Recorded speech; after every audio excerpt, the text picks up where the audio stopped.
There is that making himself rich and yet have nothing. And there is that making himself poor but yet have great riches.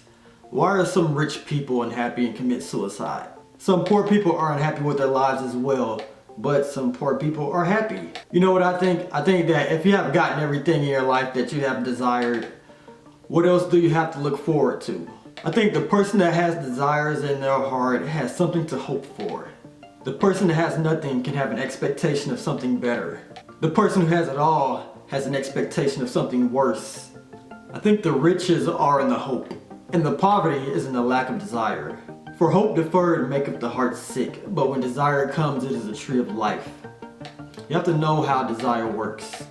You only desire what you don't have. And then when you get it, you don't desire it anymore because you already have it. You know what I think the ultimate hope is? Well, the hope is something that you can't get right now, right? So the ultimate hope, I think, ultimately is to see God and to love other people. To see God, that's the ultimate hope, to make it to heaven, right? Because you can't really get that until you die. So you're going to be hoping for that. You're going to have the expectation of good this whole time while you're on this earth. The second hope, to love other people, aka easing other people's suffering, aka bringing heaven here on earth. That is a hope that can last an entire lifetime. That's going to keep you full of joy and satisfied and fulfilled. Because there will always be suffering on this earth. There will always be suffering, and you can always ease it. Now, how does this hope work in relationships, right? Well, what I'm about to give to you ladies is great wisdom, right? Like, a man desires what he can't have. So, if you give it up to him too soon, he no longer desires you because he thinks he has you. So ladies, this is good for you. How do you get a man and keep a man interested if you don't give it up too soon? If you don't give it up before marriage, how do you get a man that you want interested? Well, this is the thing about women. Y'all have a superpower y'all have no idea about. Most women don't. And it's your beauty and your femininity. Alright? And that can be inspirational to a man. That is what's going to get him his desires wanting you in the first place. It's kind of like what Kevin Samuels say, right? He looks for the FBI woman.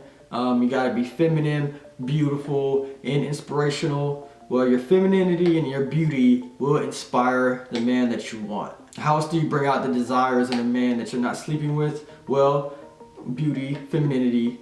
Another one is you gotta build up his ego. You gotta tell him what he's good at. You gotta be the woman who sit and listens to his advice. You gotta let him know that what he's doing is making a difference. You gotta let him know that he's the man and that you respect him and that you want to be with him. This is how you get a man before you sleep with them.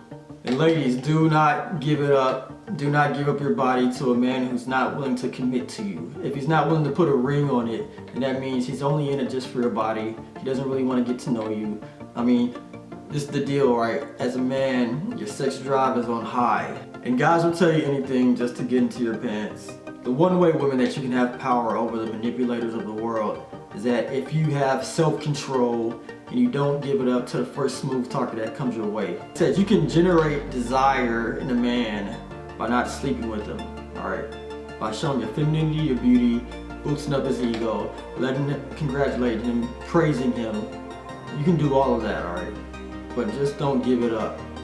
I'm gonna tell you something, that it's a whole lot easier to walk away from somebody when you have not given your body up to them. Now you don't have to go through life with all these soul ties that you have, feeling confused, because the more soul ties you have, the more confusion you are in, and the more you're emotionally unstable you are.